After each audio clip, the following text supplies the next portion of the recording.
आपने सही देखा, become expert in GST 3P filing. खाली यही वीडियो काफी है। अगर ये वीडियो आप देख लेते हो तो आप आराम से जीएसटी 3P एकदम 100% एक्यूरेसी के साथ फाइल कर सकते हो। तो वीडियो को शुरू से लेकर अंत तक जरूर देखिए। अगर आपकी क्वेरी है तो कमेंट कीजिए, कैसा लग रहा है वीडियो जरूर बताएं। और अगर अभी तक आपने हमारे चैनल को सब्सक्राइब नहीं किया और बेल आइकन को प्रेस नहीं किया तो जल्दी से कीजिए सबसे पहले वीडियो पाने के लिए।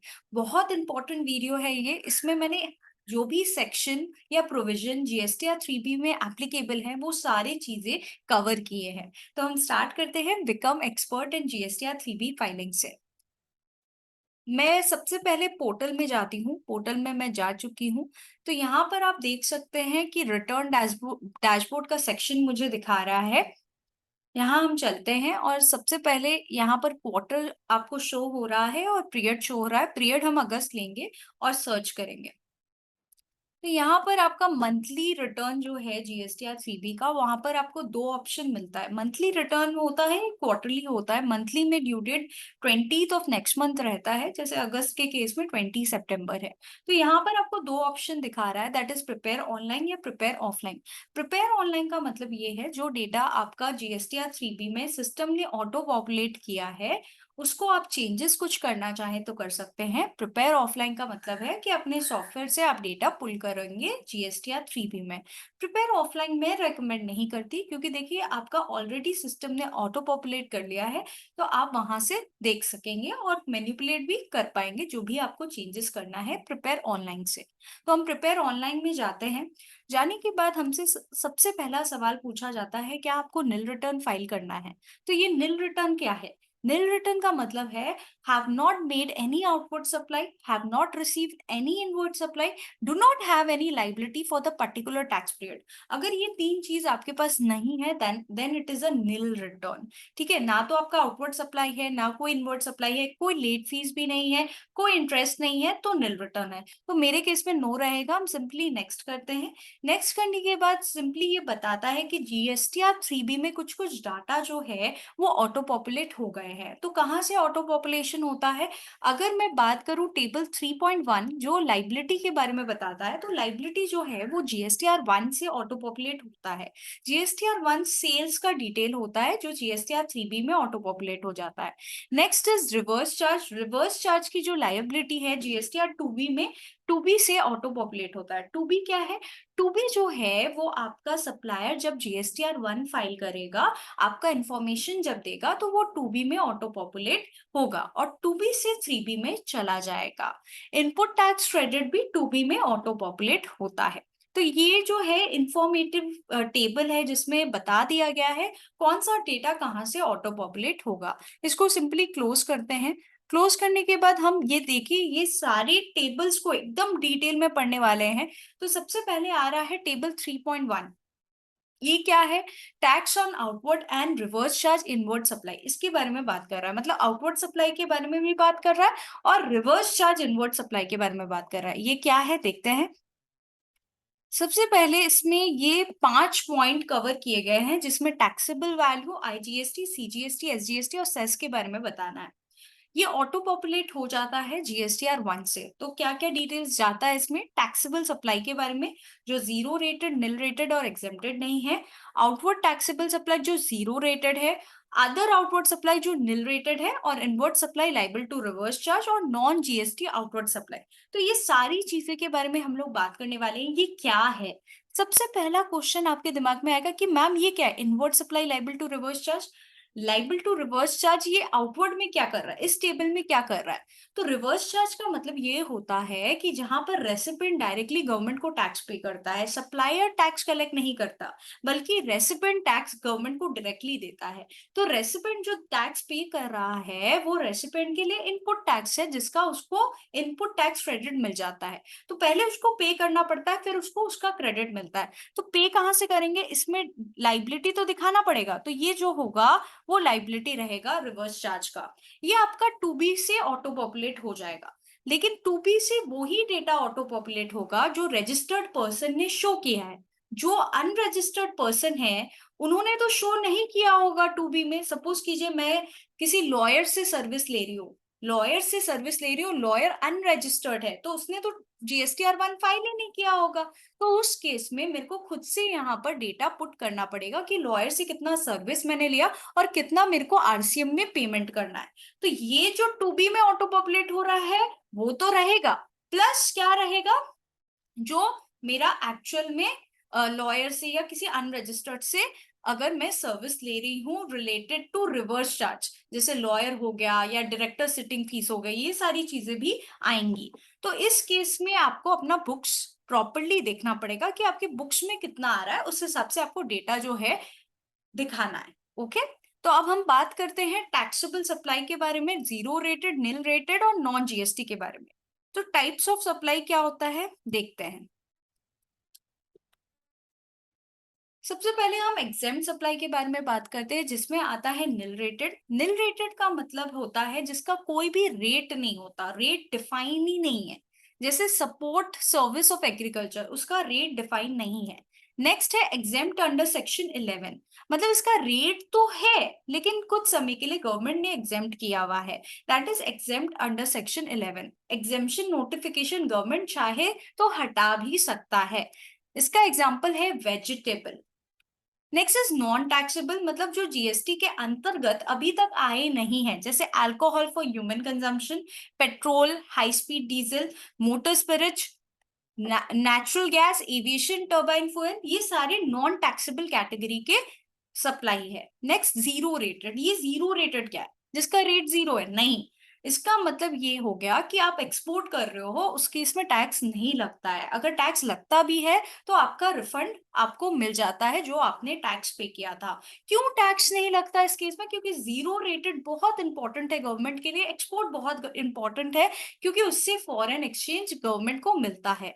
तो अगर आप एक्सपोर्ट कर रहे हो, सप्लाई कर रहे हो SEZ यूनिट को या डेवलपर को, SEZ यूनिट होता है स्पेशल इकोनॉमिक जोन, जो सिर्फ एक्सपोर्ट पर्पस के लिए ही बना है, जिससे जो भी प्रोडक्ट होता है वो ज्यादातर एक्सपोर्ट ही होता है। तो उसको अगर आप सप्लाई कर रहे हो तो वो एक्सपोर्ट ही माना जाएगा। ठीक है, तो ये सारी सप्लाई हमने पढ़ी, ये सारा हमको रिफ्लेक्ट कहाँ करना है, यहाँ पर करना है।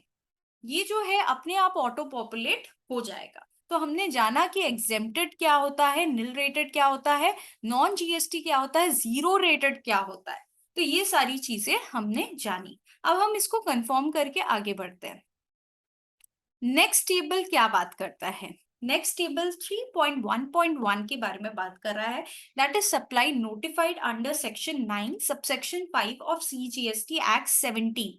ये 9 सबसेक्शन 5 क्या है, इसको जानना बहुत जरूरी है बिफोर गोइंग अहेड। ठीक है, उससे पहले मेरे को मैं आपको बता देती हूँ ये क्या है। ये जो 9 सबसेक्शन 5 होता है उसके लिए मैंने एक अलग सी PPT बनाया है, वो मैं आपको समझा देती हूँ। 9 सबसेक्शन 5 में इलेक्ट्रॉनिक कॉमर्स ऑपरेटर को टैक्स पे करना पड़ता है। जैसे ना सप्लायर को टैक्स पे करना है ना रेसिपिएंट को टैक्स पे करना है, इस केस में ई कॉमर्स ऑपरेटर जो है उनको टैक्स पे करना है। जैसे एक एग्जांपल लेते हैं, जैसे ड्राइवर है ओला का, ठीक है, ओला जो है उसको कनेक्ट करवा देता है कस्टमर से। तो इस केस में ड्राइवर जो है वो सप्लायर है और कस्टमर रेसिपेंट है, लेकिन ना ड्राइवर रिस्पॉन्सिबल है गवर्नमेंट को टैक्स पेमेंट करने के लिए ना कस्टमर। इस केस में ओला ही रिस्पॉन्सिबल है गवर्नमेंट को टैक्स कलेक्ट करके देने में। ओके, तो इस केस में ओला टैक्स पे करेगा गवर्नमेंट को। ओके, नेक्स्ट है आपका होटल सर्विस। होटल है, मेक माई ट्रिप है और कस्टमर है। मेक माई ट्रिप क्या करता है, होटेलियर को कस्टमर से मिलाता है, they are acting as an aggregator, right. तो मेक माई ट्रिप के केस में, इस केस में अगर होटल का टर्नओवर 20 लाख से कम है तो इस केस में मेक माई ट्रिप को क्या करना पड़ेगा, टैक्स पे करना पड़ेगा गवर्नमेंट को, मतलब ई कॉमर्स ऑपरेटर लाइबल होगा। लेकिन इस केस में एक एक्सेप्शन है, अगर होटल का टर्नओवर 20 लाख से कम है, 20 लाख से ज्यादा है तो होटल को ही पे करना है। ओके, नेक्स्ट आता है आपका कारपेंटर, अर्बन क्लैप और कस्टमर। तो इस केस में क्या है, अर्बन क्लैप को टैक्स पे करना है अगर जो कारपेंटर का टर्नओवर है वो 20 लाख से कम है। तो इस केस में कौन पे करेगा, अर्बन क्लैप जो है गवर्नमेंट को टैक्स पे करेगा। ना सप्लायर रिस्पॉन्सिबल होगा ना रेसिपिएंट। रेस्टोरेंट सर्विस भी आ चुका है इस केस में, क्लाउड किचन रेस्टोरेंट सर्विस, जिस केस में इलेक्ट्रॉनिक कॉमर्स ऑपरेटर को क्या करना पड़ता है, टैक्स पेमेंट करनी पड़ती है। तो ये हो गया सेक्शन 9 सबसेक्शन 5। अब हम देखते हैं क्या इंफॉर्मेशन इनको रिक्वायर्ड है। सबसे पहले हमें लॉ की जानकारी होना बहुत जरूरी है, फिर हम बता सकते हैं कि हम कहाँ क्या इंफॉर्मेशन दे पाएंगे। Taxable supply on which e-commerce operator pay tax under section 9 subsection 5 to be furnished by electronic commerce operator। Suppose कीजिए जो भी इलेक्ट्रॉनिक कॉमर्स ऑपरेटर जैसे ओला, तो ओला ये फर्निश करेगा कि मैं लाइबल हूं टैक्स पेमेंट करने के लिए। ठीक है। Taxable supply made by registered person through e commerce operator on which electronic commerce operator is required to pay tax to be furnished by registered person making supply through electronic commerce operator। अगर electronic commerce operator से कोई भी registered person supply कर रहा है, ठीक है, जिसमें किसको पे करना है टैक्स, इलेक्ट्रॉनिक कॉमर्स ऑपरेटर को टैक्स पे करना है, तो उस केस में उसको इंफॉर्मेशन यहाँ पर देना होगा। ठीक है। जो पर्सन सप्लाई कर रहा है इको से, और इको को टैक्स पे करना है सेक्शन 9 सबसेक्शन 5 में। जैसे रेस्टोरेंट वाला जो इको से सप्लाई कर रहा है जोमैटो स्विगी से, और जोमैटो स्विगी को पे करना है टैक्स, तो उसको डिटेल देना पड़ेगा। अगर वो रजिस्टर्ड है तो उसको डिटेल देना पड़ेगा कि कितना टैक्सेबल वैल्यू है जो वो ई कॉमर्स ऑपरेटर के थ्रू प्रोवाइड कर रहा है। ठीक है। तो ये इंफॉर्मेशन है सेक्शन 9 सबसेक्शन 5 का। कंफर्म करते हैं और आगे बढ़ते हैं। नेक्स्ट टेबल जो है, जिसमें गवर्नमेंट को काफी डिस्क्रिपेंसी लगती है और बहुत इंपॉर्टेंट टेबल है गवर्नमेंट के लिए, that is section 3.2। This table 3.2 is important. Interstate supply, इसमें क्या क्या है इंटरस्टेट सप्लाई में, जिसमें इंफॉर्मेशन आपको देना है। अगर आप किसी अनरजिस्टर्ड पर्सन को इंटरस्टेट सप्लाई कर रहे हो, ये जीएसटीआर 1 से तो ऑटो पॉपुलेट हो ही जाता है, लेकिन इसका इंफॉर्मेशन आपको देखना पड़ेगा आप सही से आपने दिया है या नहीं दिया है। Supply made to unregistered person, supply made to composite taxable person, supply made to UIN holder। अगर आप किसी unregistered person, composite taxable person या यूआईएन होल्डर को इंटरस्टेट सप्लाई कर रहे हो, तो उसका डिटेल्स आपको यहाँ पर देना है। ठीक है। तो ये आपका आ गया 3.2 टेबल। ओके। यूआईएन होल्डर क्या होता है, यूनिक आइडेंटिफिकेशन नंबर होल्डर। जैसे एम्बेसी वाले को यहाँ पर जो है इंडिया में टैक्स जो वो दे रहे हैं उसका रिफंड मिल जाता है। जैसे सपोज कीजिए वो होटल में आए एम्बेसी वाले, तो he is not liable to pay, अगर वो पे कर रहे हैं तो उसका उसका रिफंड मिल जाता है। तो जो भी सप्लाईज में यूआईएन होल्डर को दे रही हूँ उसका इंफॉर्मेशन मेरे को यहाँ पर देना है। ओके। नेक्स्ट क्या है, एलिजिबल आईटीसी, जिसमें काफी कुछ चेंजेस आया है, वो हम लोग डिटेल में पढ़ने वाले हैं कि ये क्या है। ठीक है। सबसे पहला बात आता है इंपोर्ट ऑफ गुड्स के बारे में। इंपोर्ट का मतलब क्या होता है, इंपोर्ट का मतलब होता है आप बाहर से गुड्स मंगा रहे हो। जब बाहर से आप मंगाते हो तो आप बिल ऑफ एंट्री फाइल करते हो फॉर होम कंजम्पशन। इसका मतलब क्या है कि जब आप भी माल छुड़वाते हो तो आपको बेसिक कस्टम ड्यूटी भी लगता है और आईजीएसटी भी लगता है, तो ये भी ऑटो पॉपुलेट हो जाता है। ये जो आपका इंपोर्ट ऑफ गुड्स है वो जीएसटीआर 2B से ऑटो पॉपुलेट हो जाता है। इंपोर्ट ऑफ सर्विस का मतलब क्या है, इंपोर्ट ऑफ सर्विस मतलब कोई सर्विस इंपोर्ट कर रहे हो, तो ये जो है वो 2B में रिफ्लेक्ट नहीं करता। क्यों नहीं रिफ्लेक्ट करता, क्योंकि आप जिससे सर्विस ले रहे हो वो जीएसटीआर 1 तो फाइल नहीं करेगा, और ये सर्विस इंटेंजिबल इन नेचर है, तो गवर्नमेंट इसको ट्रैक नहीं कर पाएगा।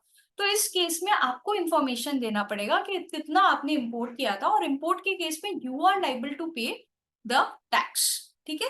जो रेसिपेंट है वो लाइबल है इंपोर्ट के केस में ऑफ सर्विस, तो यहाँ पर आपको पे करना पड़ेगा और डिटेल्स देना पड़ेगा जो भी कितना आईजीएसटी है, ये कहीं से ऑटो पॉपुलेट नहीं होगा।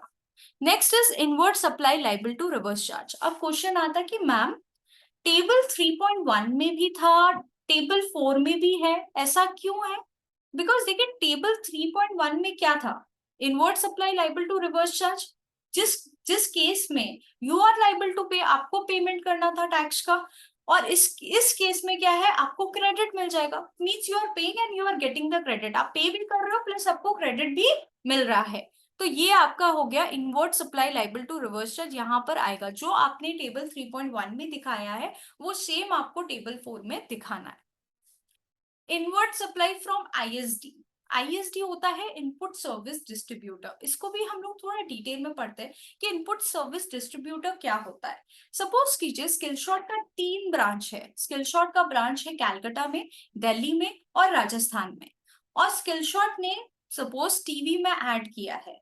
स्किलशॉट का हेड ऑफिस कैलकाटा में, तो टीवी में जो ऐड किया है स्किलशॉट ने, टीवी में क्या किया है, ऐड किया है, तो उसका बिल किसके नाम पे आएगा, हेड ऑफिस के नाम पे। लेकिन ये जो टीवी में एडवर्टाइजमेंट का खर्चा है, वो टीवी का जो एडवर्टाइजमेंट है वो पूरे इंडिया में एयर होगा, तो मतलब जयपुर में भी दिखेगा और दिल्ली में भी दिखेगा।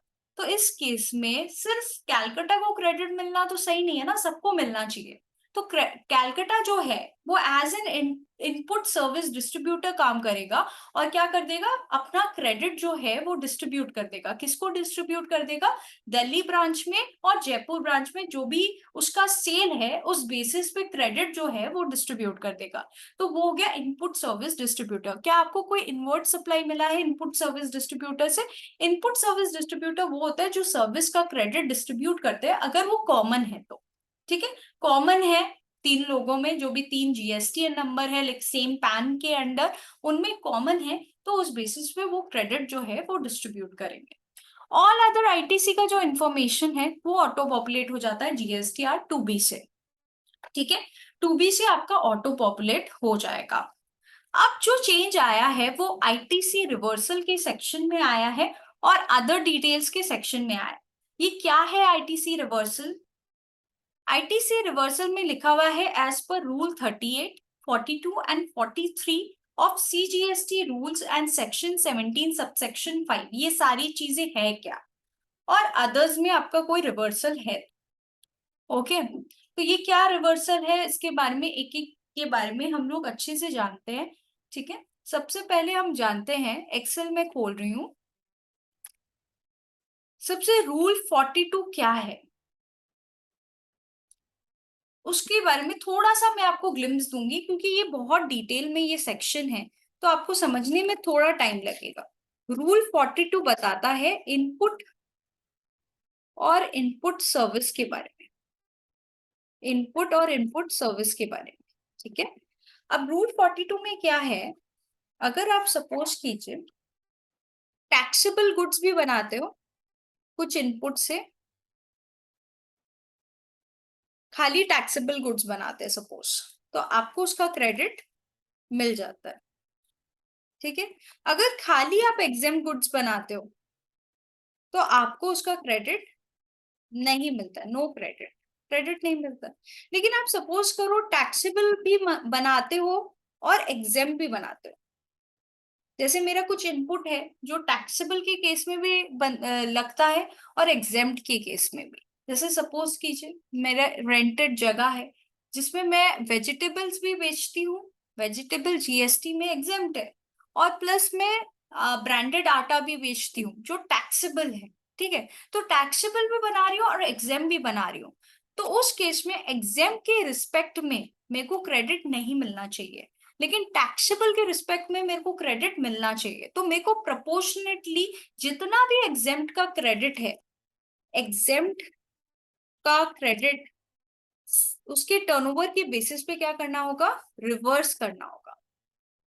ठीक है, तो ये क्या बोल रहा है, रूल 42 बोल रहा है अगर आपका इनपुट या इनपुट सर्विस टैक्सेबल और एग्जाम दोनों बनाने में काम आता है तो आपको सिर्फ टैक्सेबल के रिस्पेक्ट में क्रेडिट मिलेगा और एग्जाम्प्ट के रिस्पेक्ट में आपको क्रेडिट को क्या करना पड़ेगा, रिवर्स करना पड़ेगा।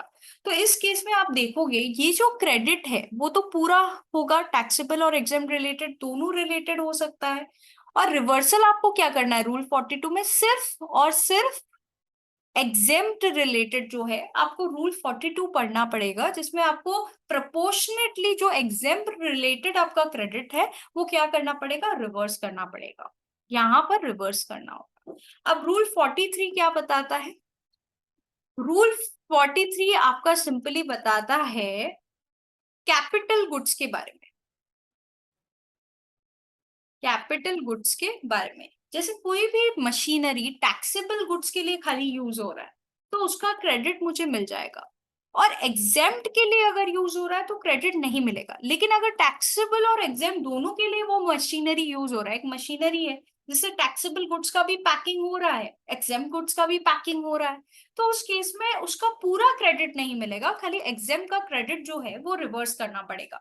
तो यहाँ पर जो है आपका पूरा क्रेडिट आएगा, और यहाँ पर आपका एग्जेम्प्ट रिलेटेड आपको क्रेडिट जो है वो रिवर्स करना पड़ेगा। आपको रूल 43 पढ़ना पड़ेगा जिसमें बताता है कैपिटल गुड्स के बारे में। जैसे मशीनरी हो गया, आपका यूज हो रहा है एग्जेम्प्ट सप्लाई के लिए भी और टैक्सेबल सप्लाई के लिए भी, तो एग्जेम्प्ट सप्लाई रिलेटेड आपको रिवर्सल करना पड़ेगा। ठीक है, अब आता है सेक्शन 17 सबसेक्शन 5। ये क्या है? सेक्शन 17 सबसेक्शन 5 जो है वो बताता है ब्लॉक क्रेडिट के बारे में। कुछ कुछ चीजें ऐसी है जो आप बिजनेस के लिए भी यूज कर रहे हो लेकिन आपको उसका क्रेडिट नहीं मिलता, तो क्या चीजों के लिए आपका क्रेडिट जो है वो ब्लॉक हो जाता है, उसके बारे में मैंने एक पीपीटी बनाया है जो मैं आपको दिखा देती हूँ क्या क्या चीजों का क्रेडिट जो है हमें नहीं मिलता। सबसे पहले ये आप देख सकते हैं, इसमें आपको जो जो चीजें दिख रही है, जैसे कंस्ट्रक्शन, अगर आप बिल्डिंग कंस्ट्रक्ट करा रहे हो तो आपका उसका क्रेडिट आपको नहीं मिलता। अगर आप मोटर कार परचेज कर रहे हो, एक्सेप्ट इन सम केसेस आपको क्रेडिट नहीं मिलता। अगर आप कैब जो है वो बुक कर रहे हो उस केस में आपको जो भी उसका टैक्स है उसका क्रेडिट नहीं मिलेगा। केटरिंग सर्विस ले रहे हो, क्लब मेंबरशिप ले रहे हो, ब्यूटी ट्रीटमेंट करवा रहे हो, इंश्योरेंस हेल्थ या लाइफ इंश्योरेंस ले रहे हो, तो ये सारी चीजों का क्रेडिट नहीं मिलेगा। अगर आपका गुड्स डिस्ट्रॉय हो गया, जल गया है, तो वो जो क्रेडिट आपने लिया था उसको रिवर्स करना पड़ेगा। फ्री सैंपल के केस में भी आपको क्या है, रिवर्सल करनी पड़ेगी, और गिफ्ट के केस में भी। तो ये सारी चीजें जो है वो सेक्शन 17 सबसेक्शन 5 में कवर होती है, उसे हम बोलते हैं ब्लॉक क्रेडिट, जहां पर क्रेडिट हमें नहीं मिलता। ठीक है, तो यहाँ पर सेक्शन 17 सबसेक्शन 5 में क्या करना होगा, रिवर्सल मेरे को यहाँ पर करना पड़ेगा। यहाँ पर तो टोटल क्रेडिट आएगा, टोटल क्रेडिट मतलब eligible credit plus in eligible credit दोनों आएगा, यहाँ पर आपको देना पड़ेगा रिवर्सल। अब रूल 38 क्या है देखते हैं, रूल 38 क्या है। 42 हम समझ गए कि इनपुट और इनपुट सर्विस जो एग्जेम्प्ट के लिए भी यूज हो रहा है और टैक्सेबल के लिए भी। 43 बता रहा है कैपिटल गुड्स जो एग्जेम्प्ट के लिए भी यूज हो रहा है, टैक्सेबल के लिए भी। और 17 सबसेक्शन 5 बता रहा है ब्लॉक क्रेडिट के बारे में। अब हम बात करेंगे रूल 38 क्या है, इसका भी मैंने पीपीटी बनाया हुआ है। इसमें बताता है कि जो बैंकिंग कंपनी है ना, जो डिपॉजिट एक्सेप्ट करती है, basically banking financial company NBFC companies के बारे में है, जो डिपॉजिट या लोन एक्सेप्ट करते हैं उनको कंप्लाई करना पड़ता है सेक्शन 17 सबसेक्शन 2 से। या तो उनके पास ऑप्शन है जो भी उनका एग्जेम्प्ट सप्लाई है उसका क्रेडिट वो रिवर्स कर दे, ये ऑप्शन है। या तो वो क्या करे, अवेल करे 50% ऑफ एलिजिबल आईटीसी, मतलब जो भी टोटल आईटीसी है उसका 50% ही वो क्लेम कर सकती है। सपोज कीजिए यहां पर जो है क्रेडिट आ रहा है, तो अगर बैंकिंग कंपनी 50% वाले ऑप्शन में जाती है तो यहाँ पर 50% उनको क्या करना पड़ेगा, रिवर्स करना पड़ेगा। रिवर्स कितना करना पड़ेगा, 50%। वो बैंकिंग कंपनी के केस में रूल 38 सॉरी रूल 38 के केस में उनको रिवर्स करना पड़ेगा। अब बात करते हैं ये अदर्स क्या है, what is this others. Others का मतलब क्या है, जैसे सपोज कीजिए एक सेक्शन है सेक्शन 16, उसमें बोला है अगर आप 180 दिन के अंदर अपने जो भी है क्रेडिटर्स को पेमेंट नहीं कर रहे हो तो जो भी आपने उसका क्रेडिट लिया था उसको आपको रिवर्स करना पड़ेगा। 180 दिन के अंदर अगर आप पेमेंट नहीं कर रहे हो तो 180 दिन के 181 डे में आपको उसको रिवर्स करना पड़ेगा, यहाँ पर रिवर्सल करना पड़ेगा उस क्रेडिट का। ठीक है, तो वो आता है अदर्स में जो है वो कवर्ड होता है। ओके, तो उसके लिए हम सेक्शन 16 पढ़ लेते हैं, सेक्शन 16 में क्या क्या लिखा हुआ है।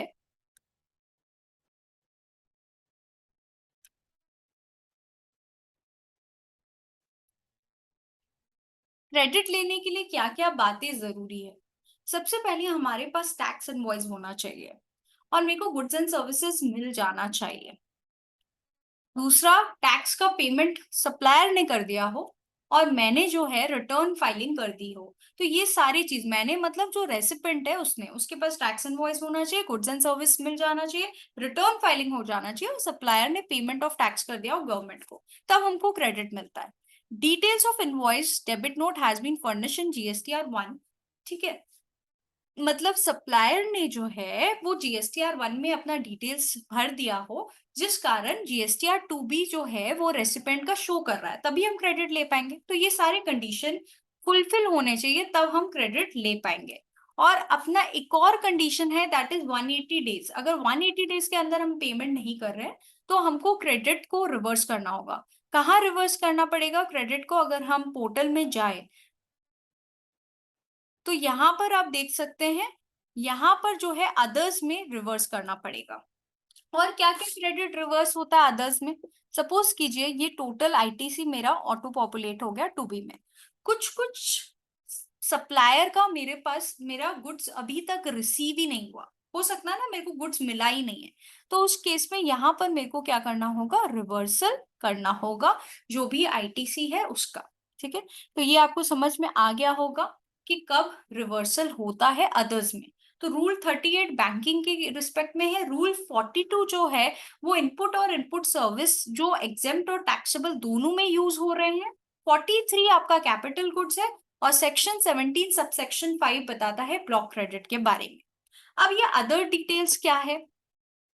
ITC reclaim which was reversed under table 4B2 in earlier tax period। कुछ कुछ earlier tax period में मैंने 180 दिन के अंदर पेमेंट नहीं किया था, इसलिए मैंने अदर्स में क्या कर दिया था? रिवर्स कर दिया था।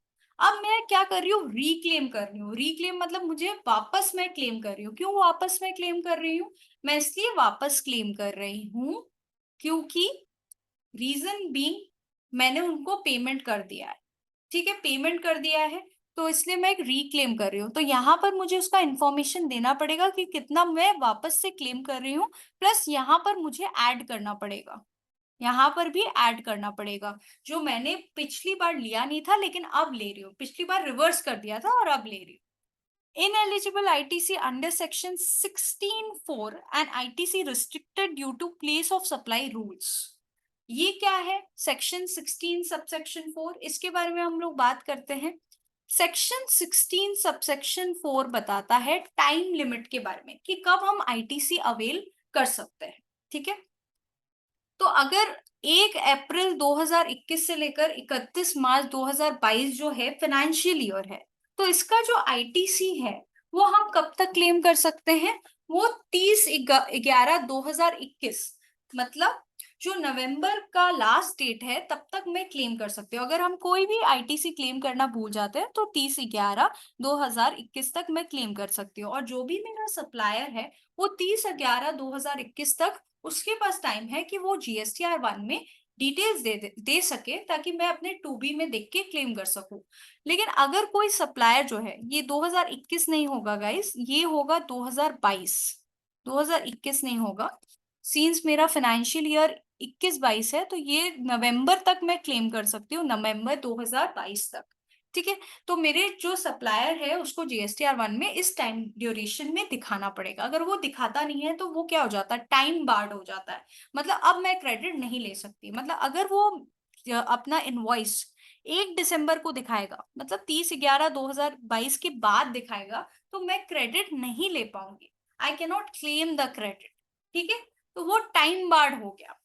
तो नवंबर 2022 जो है, और due date of annual return whichever is earlier, उसको क्या करना होगा? दिखाना पड़ेगा। ठीक है, क्या दिखाना पड़ेगा? इनवॉइस, ताकि मैं क्रेडिट क्लेम कर सकूं।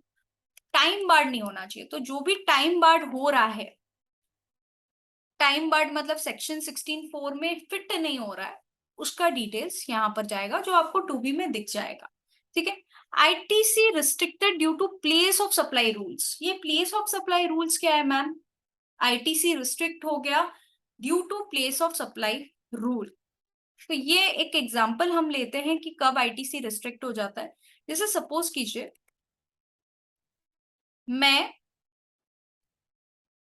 कोलकाता की हूँ, मैं दिल्ली जाती हूँ। ठीक है, दिल्ली एक होटल में मैं रहती हूँ, तो दिल्ली वाला क्या चार्ज करेगा? CGST and SGST। ठीक है। तो क्या मैं जो कोलकाता की हूँ रेसिडेंट, क्या मैं इसका क्रेडिट ले सकती हूँ? नहीं, क्योंकि ये दिल्ली में जो है वो चार्ज क्या करने वाला है? CGST और SGST। होटल के केस में प्लेस ऑफ सप्लाई होटल ही माना गया है। तो प्लेस ऑफ सप्लाई अगर होटल है और सप्लायर भी दिल्ली का है तो वो क्या चार्ज करेगा? सीन सेम हो गया ना, प्लेस ऑफ सप्लाई भी सेम हो गया और होटेलियर भी जो है वो दिल्ली का है, तो वो चार्ज करेगा CGST SGST। तो मैं जो है कैलकाटा की जो रेसिपेंट है वो तो क्रेडिट नहीं ले पाएगी, क्योंकि ये दिल्ली का CGST SGST है। तो इस कारण प्लेस ऑफ सप्लाई रूल के कारण ये जो हो गया है मेरे लिए रिस्ट्रिक्टेड हो गया है, मैं ये क्रेडिट नहीं ले पाऊंगी। ओके। तो वो डिटेल्स जो है आपके 2B में शो करेगा, आपको सिर्फ सिंपली यहाँ पर उसका डिटेल्स प्रोवाइड करना है। ठीक है। और यहाँ पर जो ऑटो पॉपुलेट होगा ना ऑल अदर ITC में, वो क्या ऑटो पॉपुलेट होगा? जो आपका रिस्ट्रिक्टेड ITC नहीं है और जो सेक्शन 16 सब सेक्शन 4 वाला ITC नहीं है, टाइम बार्ड वाला या प्लेस ऑफ सप्लाई रिस्ट्रिक्शन वाला, तो वो सारा यहाँ पर ऑटो पॉपुलेट होगा। ठीक है। तो अब हम एक एग्जांपल लेते हैं ताकि और डिटेल में हम समझ सके टेबल 4 को। उससे पहले मैं आपको एग्जाम्पल की तरफ लेके जाती हूँ ताकि आपको अच्छे से क्लियर हो जाए क्या क्या है। ये मैंने सर्कुलर से लिया है, जो सर्कुलर आया था सर्कुलर 170, उसी से मैंने लिया है। A registered person ABC manufacturer is a manufacturer of goods, ये गुड्स का मैन्युफैक्चरर है। ये सप्लाई करता है both taxable as well exempted good, मतलब वो एग्जेम्प्टेड भी सप्लाई करता है और टैक्सेबल, मतलब आपको कहीं ना कोई रूल 42 43 याद आना चाहिए। ठीक है। In a specific month, say April, he has received input and input services as detailed in table 1। मैं टेबल आपको दिखाऊंगी जिसमें इसका इनपुट और इनपुट सर्विसेज का डिटेल है और ऑटो पॉपुलेशन कहाँ कहाँ से हुआ है वो बता रहा है। तो सबसे पहले बात आता है ITC on import of goods, वो आपका यहाँ पर रिफ्लेक्ट हो रहा है। ITC on import of service इतना है। ITC on inward supply under reverse charge इतना है। ITC on inward supply from ISD इतना है, ISD होता है input service distributor. ITC on other inward supply यहाँ से डिटेल हुआ, ये डिटेल है। ठीक है। ये सारा उसके ITC का डिटेल है। अब क्वेश्चन क्या आता है? Of the other inward supply mentioned in row 5 has received goods on which ITC is barred under section 17 subsection 5 having IGST 50,000। तो ये जो है जो ITC barred हुआ है सेक्शन 17 सबसेक्शन 5 में, तो वो कहाँ रिफ्लेक्ट होगा? अगर मैं आपको दिखाऊं तो ये जो टेबल है उसमें सेक्शन 17 सबसेक्शन 5 कहाँ पर आ रहा है? यहाँ पर। तो यहाँ पर उसका रिवर्सल करना पड़ेगा, जो भी ITC बार्ड है उसका रिवर्सल करना पड़ेगा। तो आपको टोटल ITC जो ऑटो पॉपुलेट हुआ है माइनस जो आपका रिवर्सल है वो यहाँ पर दिखाना पड़ेगा, जो भी आपका रिवर्सल है वो यहाँ पर आपको रिफ्लेक्ट करना पड़ेगा सेक्शन 17 सबसेक्शन 5 का। नेक्स्ट उसको बताता है in terms of rule 42 and 43 of the CGST act, MSABC is required to reverse ITC of rupees 75,500, 52,000 and 52,000 central tax है और 52,000 क्या है आपका स्टेट टैक्स है। तो ये रूल 42 43 का रिवर्सल है। तो कहाँ आएगा ये आपका आएगा यहाँ पर, रूल 42 43 यहाँ पर रिफ्लेक्ट करेगा। नेक्स्ट उसने बोला कि has not receive the supply during April 22, मतलब उसने सप्लाई मिला नहीं in respect of an invoice for an inward supply having an integrated tax of 10,000, मतलब उसको सप्लाई जो है वो नहीं मिला है, अभी तक गुड्स मिला ही नहीं है। तो गुड्स मिला नहीं है तो उस केस में आपको रिवर्स करना पड़ेगा उसका क्रेडिट्स। कहाँ रिवर्स करोगे? अदर्स में रिवर्स करोगे, अदर्स में यहाँ पर रिवर्सल आएगा। Next ABC has reverse ITC of 500 central tax and 500 state tax on account of rule 37 where consideration was not paid within 180 days। 180 दिन में उसने पैसा नहीं दिया था, इस कारण उसको रिवर्स करना पड़ेगा। तो ये जो रिवर्स किया था हैज रिवर्स्ड, ठीक है, विच हैज नॉट पेड। तो 180 दिन के अंदर उन्होंने पेमेंट नहीं किया था तो वो रिवर्सल उनको किया था। ठीक है। तो ये रिवर्सल जो 500 रुपए का है वो कहाँ पर आएगा? अदर्स में यहाँ पर आएगा, जो 180 दिन के अंदर उन्होंने पेमेंट नहीं किया है, वो अदर्स में रिवर्सल आएगा।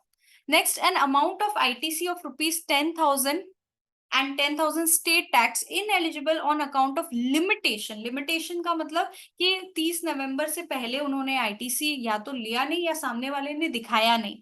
30 नवंबर या return filing date whichever is earlier. तो किसी भी फाइनेंशियल ईयर का आपको 30 नवंबर से पहले क्या लेना चाहिए, आईटीसी ले लेना चाहिए था, 30 नवंबर या जो भी आपका एनुअल रिटर्न फाइलिंग डेट है। तो उन्होंने लिया नहीं, तो ये वाला कहाँ आएगा, टाइम बार्ड हो गया, यहाँ पर आएगा टाइम बार्ड वाला D2 में। ठीक है, तो ये सारी चीजें मैंने आपको समझा दी एग्जाम्पल की, कोई कौन सा कहाँ पे रिफ्लेक्ट होगा। अब हम लोग आगे चलते हैं, आगे कौन सा सेक्शन है वो देखते हैं, कौन सा पार्ट है, टेबल है। Next is exam nil and non GST inward supply. तो यहाँ पर आपको इनवर्ट सप्लाई का डिटेल देना पड़ता है, ये खुद से आपको देना पड़ेगा। जो value of exempt nil rated और नॉन जीएसटी इनवर्ट सप्लाई आपको मिल रहा है from a supplier under composition scheme exempt and nil rated supply.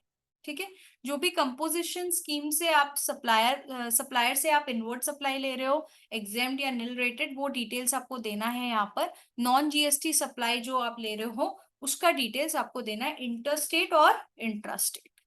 ठीक है, next is interest and let fees for the previous tax period.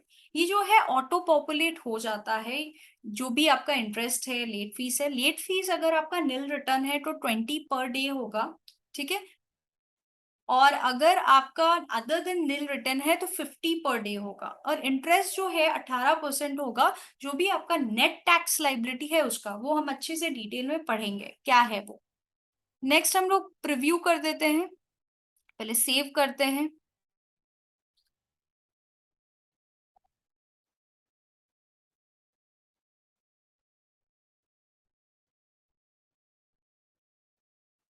Preview कर लेते हैं, save कर लेते हैं प्रिव्यू को, और प्रोसीड टू पेमेंट करते हैं। प्रोसीड टू पेमेंट करते हैं तो कैश लेजर का डिटेल यहाँ पर रिफ्लेक्ट करता है। कैश लेजर में मेरे पास कोई पैसा नहीं, कैश लेजर का मतलब होता है जितने आपने पैसा जमा दिया। क्रेडिट लेजर मतलब जितना आपके पास क्रेडिट जो है अभी भी अवेलेबल है।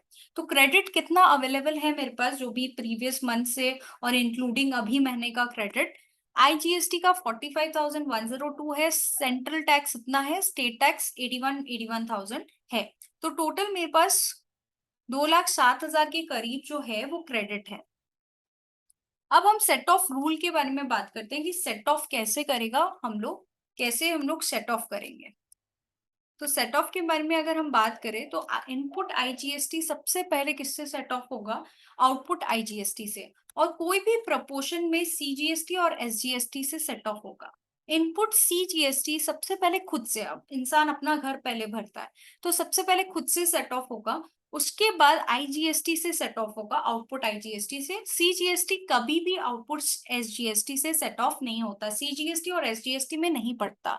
एसजीएसटी सबसे पहले आउटपुट एसजीएसटी से होगा, उसके बाद आउटपुट आईजीएसटी से, सीजीएसटी से सेट ऑफ नहीं होगा। तो ये जो है सेट ऑफ रूल है। ठीक है, सीजीएसटी और एसजीएसटी आपस में सेट ऑफ नहीं होता। अब हम लोग देखते हैं ये कैसे सेट ऑफ हो रहा है।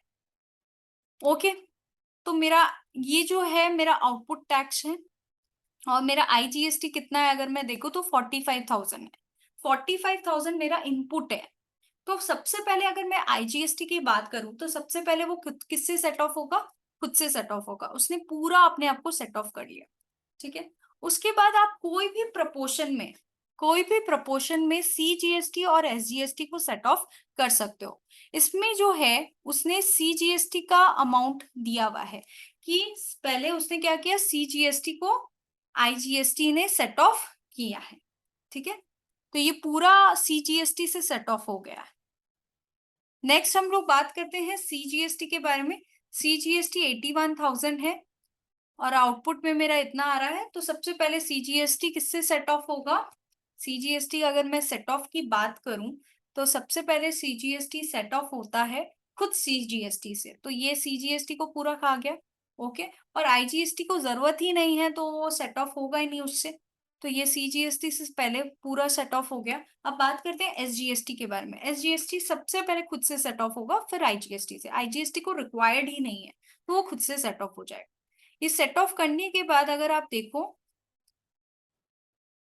तो इतना टैक्स जो है वो पेबल है। ये सारे टैक्सेस जो है वो पेबल है, जिसके लिए आपको क्या करना पड़ेगा, चालान क्रिएट करना पड़ेगा और इसका पेमेंट करना पड़ेगा। फिर आप प्रोसीड कर सकते हो फाइलिंग के लिए। ठीक है, तो ये पूरा प्रोसेस है जीएसटीआर 3B का, कि ये कैसे फाइल करते हैं, क्या क्या टेबल्स है, कैसे ऑटो पॉपुलेट होता है, क्या क्या डिटेल्स आपको देना पड़ता है, क्या रेलिवेंस है उस डिटेल्स का। सिंपली आपको क्रिएट चालान करके फिर आप प्रोसीड टू फाइल कर सकते हो मेक पेमेंट या पोस्ट क्रेडिट टू लेजर करने के बाद। मतलब जो सेट ऑफ है उसको करने के बाद आप फाइल कर सकते हो जीएसटीआर 3B। ओके, तो ये ऐसे हम लोग को करना है। एक और इन्फॉर्मेशन मैं आपको प्रोवाइड कर दूं कि जो मेरा टैक्सेस है वो इलेक्ट्रॉनिक कैश लेजर से भी मैं चुका सकती हूँ और क्रेडिट लेजर से। आरसीएम जो है वो कैश लेजर से चुका सकते हैं, क्रेडिट लेजर से नहीं। इंटरेस्ट भी जो है वो कैश लेजर से हम चुकाएंगे, क्रेडिट लेजर से हम नहीं चुका सकते। लेट फीस भी कैश लेजर से, क्रेडिट लेजर से हम नहीं चुका सकते। तो ये डिटेल था। अब इंटरेस्ट कैलकुलेशन का अगर मैं बात करूं, सपोज कीजिए अगस्त महीने का 3B है, अगस्त महीने का 3B है। ओके, उसमें मैंने डाला है सपोज 1 लाख रुपया मेरा आईजीएसटी का। IGST 1 lakh, CGST, SGST 50,000, CGST 50,000, SGST. ठीक है, और क्रेडिट मेरे पास पड़ा हुआ है। सपोज क्रेडिट अगर मैं बात करूं तो मेरे पास आईजीएसटी ही पड़ा हुआ है, 50,000 का आईटीसी पड़ा हुआ है, मैंने लिया है। ओके, नाउ अब इंटरेस्ट की अगर हम बात करें, सबसे पहले अगर ये जो 1 लाख रुपया है वो अगस्त का जो है, जो करंट महीने का 3B है, वो 90,000 ही है। अगस्त का आईजीएसटी 90,000 है, और ये जो है 50,000 50,000, ये बिलोंग करता है किस महीने को, अगस्त महीने को ही बिलोंग करता है। ठीक है, और जुलाई का सपोज कीजिए 10,000 रुपया है जो मैंने अगस्त में शो किया। अगस्त में कितना शो किया मैंने, जुलाई का 10,000। ओके, ना अब ये कैसे होगा इंटरेस्ट का कैलकुलेशन। इंटरेस्ट अगर करंट मंथ का मैं बात करूं तो कैसे कैलकुलेट होगा। अगस्त महीना का अगर हम देखें तो मेरा जो भी टैक्स लाइबिलिटी रिलेटेड टू अगस्त है, जैसे सपोज कीजिए 90,000 प्लस 50,000 प्लस 50,000, ये टोटल मेरा अगस्त का लाइबिलिटी है। ठीक है, माइनस लेस जो होगा वो मेरा क्या होगा, आईटीसी जो मेरा अगस्त का है, दैट इज 50,000। ठीक है, equals to this minus this. Suppose कीजिए 1,40,000 आता है। ठीक है, उसका मेरे को क्या करना पड़ेगा, 18% कैलकुलेट करना पड़ेगा। इसका मेरे को 18% कैलकुलेट करना पड़ेगा। इनटू क्या करना होगा, सपोज कीजिए मैंने 10 दिन लेट किया है, तो 10 डिवाइडेड बाई 365। ठीक है, तो ये मेरा क्या आ गया, ये मेरा आ गया इंटरेस्ट। प्लस जो 10,000 है उसका ऊपर पूरा आपका 18% लगेगा। कितना दिन का, 10,000 इंटू 18% इंटू 10 डिवाइडेड बाई 365। 10 दिन मैंने लेट किया था इसलिए 10 किया, और 18% मेरा इंटरेस्ट है, तो 49 रुपीज लगेगा। तो इसका कहने का मतलब क्या है, जो आपका करंट ईयर का 3B है उसी से मेरा आईटीसी जो है वो लेस होगा, और फिर इंटरेस्ट का कैलकुलेशन होगा। Right, in case of this 10,000 जो अर्लियर पीरियड को बिलोंग कर रहा है, मतलब जुलाई को बिलोंग कर रहा है, उस पर डायरेक्टली डायरेक्टली 18% लग जाएगा, उसमें कुछ आईटीसी वगैरह लेस नहीं होगा।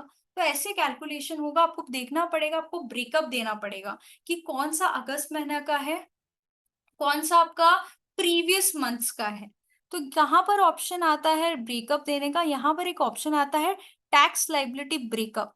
जब मैंने पेमेंट में कर दूंगी तो ये जो है अपने आप आ जाएगा, जिसमें आपको इंफॉर्मेशन देना पड़ेगा रिलेटिंग टू योर ब्रेकअप, कि ये जो अमाउंट आपने दिया था 3.1 में, टेबल 3.1 में जो भी आपने टैक्स का अमाउंट दिया था, उसमें से कितना आपका प्रीवियस महीने का लायबिलिटी है। तो प्रीवियस महीने का लायबिलिटी है वो पूरा डायरेक्ट 18% जो भी दिन है, 10 दिन या 20 दिन जितना भी लेट किया उस हिसाब से लग जाएगा। और जो आपका करंट महीने का लायबिलिटी है, इस केस में 10 दिन नहीं होगा, इस केस में आपका सपोज़ कीजिए 30 दिन लेट किया आपने, सपोज़ 30 दिन लग जाएगा। तो प्रीवियस महीने का जो भी लायबिलिटी है आपका, उस केस में डायरेक्ट जो भी अमाउंट है आपका उसपे रेट ऑफ इंटरेस्ट लग जाएगा, और जो करंट महीने का लायबिलिटी है उससे आप आईटीसी लेस कर पाओगे, और उसके बाद जो भी डेज आपका एक्सीड हुआ है उस पे इंटरेस्ट लगेगा। बस आपको बाइफरकेशन देना पड़ेगा। ओके, तो ऐसे आपका इंटरेस्ट कैलकुलेट होगा। Thank you so much guys, hope ये वीडियो आपको अच्छा लगा हो। जरूर बताएं वीडियो कैसा लगा। मैंने पूरी कोशिश की कि आपको एकदम एक्सपर्ट बना सकूं जीएसटी या 3B रिटर्न फाइलिंग करने में। Thank you so much guys for your time and patience.